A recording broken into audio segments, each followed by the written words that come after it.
다 함께 사도신경으로 우리 신앙을 고백하겠습니다. 전능하사 천지를 만드신 하나님 아버지를 내가 믿사오며 그 외아들 우리 주 예수 그리스도를 믿사오니 이는 성령으로 잉태하사 동정녀 마리아에게 나시고 본디오 빌라도에게 고난을 받으사 십자가에 못 박혀 죽으시고 장사한 지 사흘 만에 죽은 자 가운데서 다시 살아나시며 하늘에 오르사 전능하신 하나님 우편에 앉아 계시다가 저리로서 산자와 죽은 자를 심판하러 오시리라. 성령을 믿사오며 거룩한 공예와 성도가 서로 교통하는 것과 죄를 사하여 주시는 것과 몸이 다시 사는 것과 영원히 사는 것을 믿사옵나이다. 아멘. 함께 찬송 부르도록 하겠습니다. 함께 부르실 찬송 383장 눈을 들어 산을 보니입니다. 찬송가 383장 눈을 들어 산을 보니 함께 찬양하겠습니다.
말씀 보도록 하겠습니다. 오늘 우리에게 주시는 하나님의 말씀은 출애굽기 16장 9절부터 12절까지 말씀입니다. 구약성경 96페이지 출애굽기 16장 9절부터 12절까지의 말씀 함께 읽겠습니다. 모세가 아론에게 말하였다. 주님께서 이스라엘 자손이 원망하는 소리를 들으셨으니 이스라엘 자손의 온 회중이 주님 앞으로 가까이 나오라고 일러주십시오. 아론이 이스라엘 자손의 온 회중에게 말할 때에 그들이 광야를 바라보니 주님의 영광이 구름 속에 나타났다. 주님께서 모세에게 말씀하셨다. 나는 이스라엘 자손이 원망하는 너는 그들에게 너희가 저녁이 되면 고기를 먹고 아침에는 빵을 배불리 먹을 것이다. 그렇게 될 때 너희는 나 주가 너희의 하나님임을 알게 될 것이다 하고 말하여라. 아멘. 할렐루야. 오늘도 새벽을 깨어 주님의 전에 나오신 모든 성도님들을 주님의 이름으로 축복하고 환영합니다. 이 시간 성령 하나님께서 우리와 함께 하십니다. 하나님의 임재와 은혜를 경험할 수 있게 되는 오늘의 삶이 되기를 주님의 이름으로 축복합니다. 오늘 말씀을 보면 하나님께서 참 인격적인 분이시다라는 것을 다시 한번 경험하게 됩니다. 우리의 작은 목소리 그리고 또한 필요에 귀 기울이시는 분이다라는 것을 다시 한번 우리가 생각할 수 있게 되는 그런 말씀이죠. 하나님께서 오늘 우리의 삶을 그래서 눈동자같이 보호하시고 지키시며 함께 하실 것을 믿으며 살아갈 수 있게 되기를 소망합니다. 그리고 뿐만이 아니라 우리의 아주 작은 필요를 돌보신다라는 것을 또 생각해 볼 수 있습니다. 그래서 삶의 모든 필요한 것들을 하나님께 맡겨드리고 하나님께서 이루실 일을 기대하고 소망할 수 있게 되기를 바랍니다.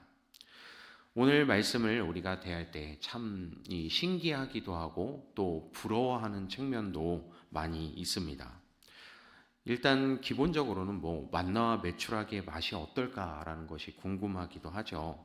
더군다나 매일 그것이 하늘에서 쏟아진다라는 이 부분 때문에 참 부러워하는 것이 사실입니다.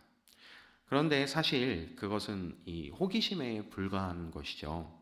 하나님께서 매일 주셨다고 하니까, 그리고 또 걱정 없이 수고로움 없이 매일매일 가서 거두기만 하면 된다고 하니까 우리가 참 부러워하는 생각을 많이 갖게 됩니다.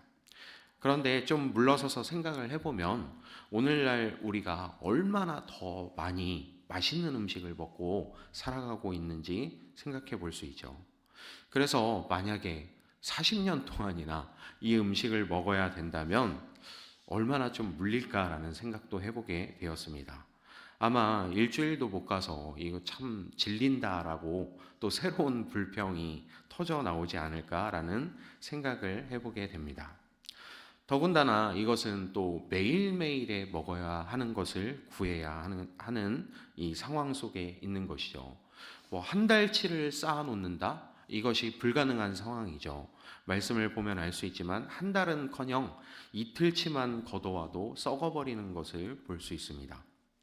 그래서 이 매일매일 주신다고 하니까 그냥 아주 태평하게 맨날 주시니까 그냥 가서 먹으면 되지 라는 이 사람도 있었을지 모르겠지만 조금이라도 의심이 많은 성격이라면 사실 하루하루가 진짜 피마르는 일이 아닐까라는 생각도 해보게 됩니다.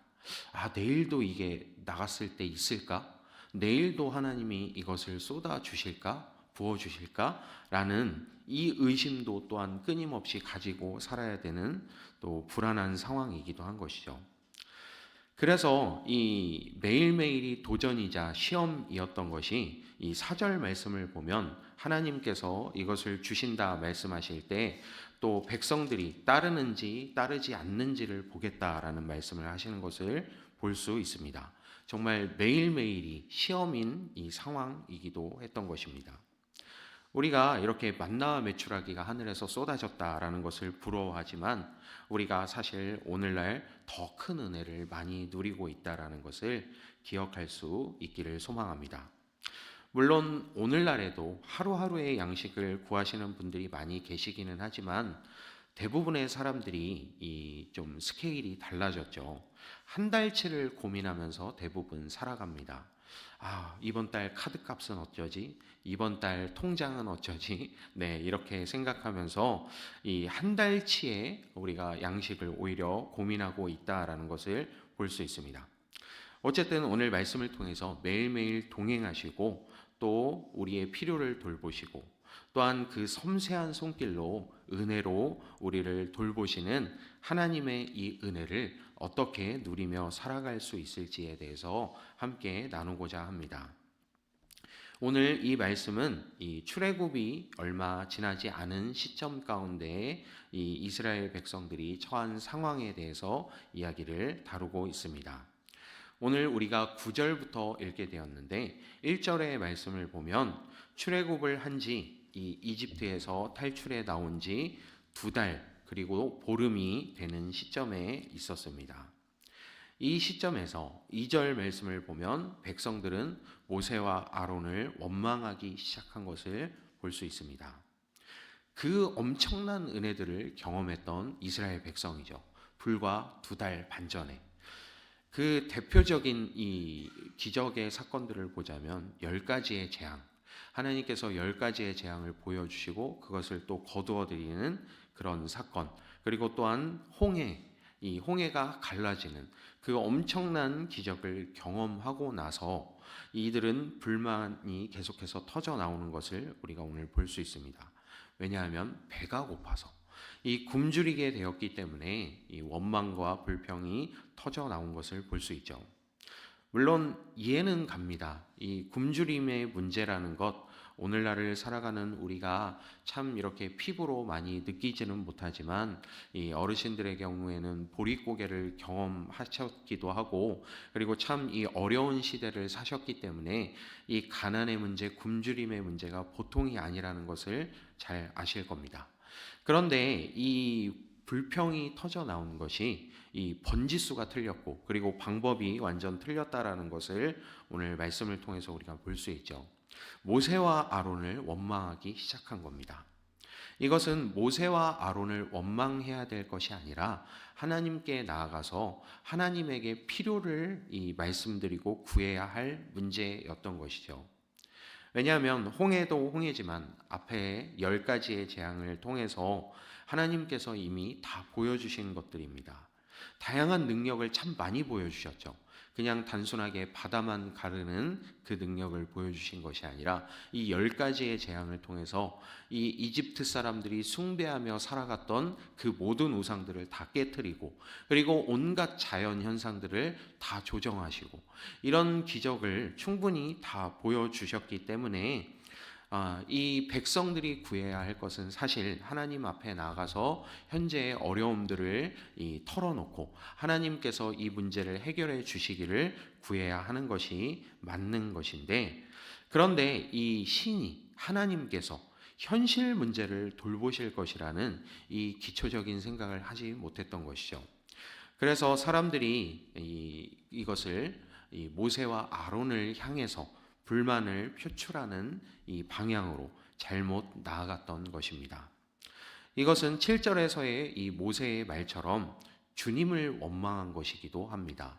단순하게 눈앞에 보이는 모세와 아론을 원망한 것뿐만이 아니라 지금까지 인도해 주신, 지금까지 모세와 아론을 통해서 이 역사해 주시고 이 백성들을 이끌어 주신 하나님 자체를 원망한 것이기도 한 것이었습니다. 그런데 참 놀라운 일을 보게 됩니다. 7절에서 쭉 이렇게 너희가 우리를 원망한 것이 아니라 하나님을 원망한 것이다 라는 이야기를 하면서 그 원망의 대가에 대한 이야기도 하고 있는데, 놀랍게도 이 원망의 대가가 하나님의 영광을 보게 될 것이다 하는 이 말씀이었던 것이죠. 원망의 대가가 몽둥이가 아니라, 징벌이 아니라 하나님의 영광을 보게 될 것이라는 것입니다. 이 놀랍도록 인격적인 하나님의 이 사랑에 대해서, 방법에 대해서 우리가 오늘 말씀을 통해서 볼 수 있게 되는 것입니다. 잘 모르는 것, 그리고 그렇게 잘 모르기 때문에 불평하는 것, 계속해서 이 하나님 앞에 원망을 쏟아놓는 것에 대해서 이 몰아세우고 책망하고 징벌하시는 것이 아니라, 그냥 하나님께서는 여전히 자신을 보여주시고 살아계신다라는 것을 보여 증명해 주신다라는 것입니다. 그 능력을 보여주시겠다라는 것이죠. 그래서 오늘 우리가 읽은 9절의 말씀을 보면 이 이스라엘 백성들을 불러들이는 것을 볼 수 있습니다. 그리고 이제 10절, 아론이 백성들에게 전달을 하니 이 주님의 영광이 나타난 것을 볼 수 있습니다. 그리고 11절, 주님께서 모세에게 말씀하시게 되었죠. 12절 말씀 우리가 함께 읽어보도록 하겠습니다. 12절 함께 읽겠습니다. 나는 이스라엘 자손이 원망하는 소리를 들었다. 너희가 저녁이 되면 고기를 먹고 아침에는 빵을 배불리 먹을 것이다. 그렇게 될 때에 너희는 나 주가 너희의 하나님임을 알게 될 것이다 하고 말하여라. 아멘. 놀랍게도 하나님께서는 이 원망에 대한 이 응답을 놀라운 은혜를 채워주시는 것으로, 하나님의 능력을 보여주시는 것으로 나타내 보여주신다라는 것을 볼 수 있습니다. 이 말씀을 통해서 중요한 사실을 한 가지 발견할 수가 있는 것이죠. 무엇이냐면 우리가 오늘날 하나님의 영광을 위하여 얼마나 애쓰며 살고 있는가 하는 것입니다. 사실 중요한 것은 우리의 필요보다도 하나님의 나라와 의를 위한 것, 하나님의 영광을 위한 것이 우리 인간의 목적이다라는 것을, 우리 인간을 지으신 하나님의 목적이다라는 것을 기억해야 한다라는 것입니다. 마태복음 6장 33절의 말씀을 보면 너희는 먼저 하나님의 나라와 하나님의 의를 구하여라. 그리하면 이 모든 것을 너희에게 더하여 주실 것이다 하신 말씀을 우리는 기억해야 합니다. 또한 우리가 주기도문도 한번 생각해 볼 필요가 있죠. 하늘에 계신 우리 아버지여, 그 다음 바로 이어지는 것이 이름이 거룩히 여김을 받으시오며. 우리가 하다못해 주기도를 할 때에도, 주님께서 가르쳐 주신 기도를 할 때에도 하나님의 영광을 위해서 계속 이렇게 이야기를 하는데, 우리가 도대체 하나님의 영광을 위해서 얼마나 살고 있었는가 하는 것을 다시 한번 생각해 보아야 한다라는 것입니다. 이 하나님께서 은혜로서 오히려 응답하시는 것은 이 하나님이 하나님됨을 보여주시기 위한 방법이다라는 것이죠. 그리고 이것은 더 나아가서 생각해 본다면 하나님의 사랑이 얼마나 크신가 하는 것을 또한 우리가 볼 수 있습니다. 백성들의 원망과 불평을 통해서 하나님께서 보여주시고자 하신 것이 여전히 하나님의 사랑이다라는 것입니다.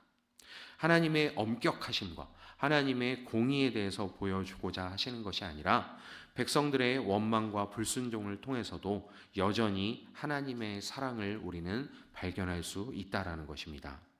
우리가 보통 구약의 하나님을 생각할 때 참 무서우시고 칼 같도록 공의로우신 하나님의 이미지를 많이 떠올리지만, 사실 구약이든 신약이든 하나님의 사랑이 참 크다라는 것을 오늘 말씀을 통해서도 다시금 발견하게 된다라는 것입니다.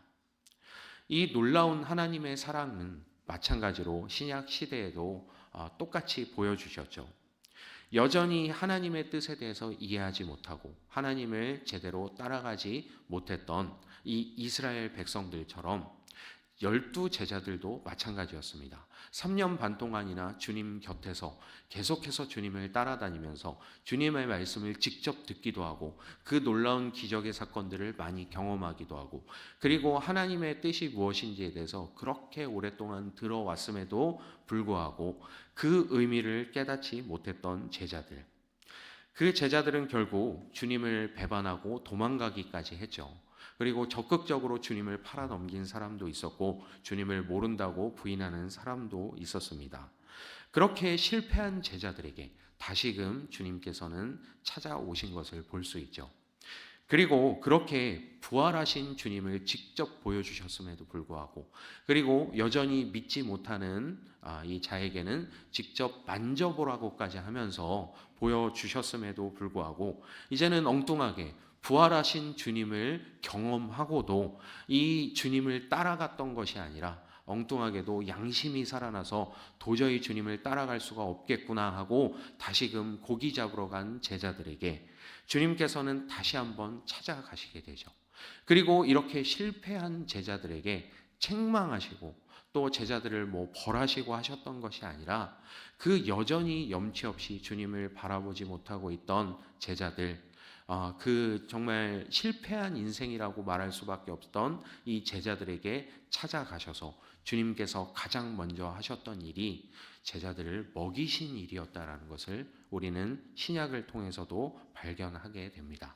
마찬가지로 이 옛날 이 구약 시대의 하나님께서도 마찬가지로 여전히 하나님의 뜻이 무엇인지를 이해하지 못하고 그 엄청난 10가지의 사건을 경험하고도, 그리고 그 엄청난 바다가 갈라지는 그 현장을 눈앞에서 목격하고도 여전히 하나님의 뜻이 무엇인지, 하나님께서 우리를 어떻게 보살피시는지, 하나님께서 우리를 얼마나 사랑하시는지에 대해서 깨닫지 못하고 있던 이스라엘 백성들에게 하나님께서 하셨던 방법은 여전히 그 매질이 아니라, 징벌이 아니라 사랑의 이 은혜의 채워주심 그리고 돌보심이었다라는 것을 오늘날 우리가 말씀을 통해서 다시금 보게 되는 것입니다.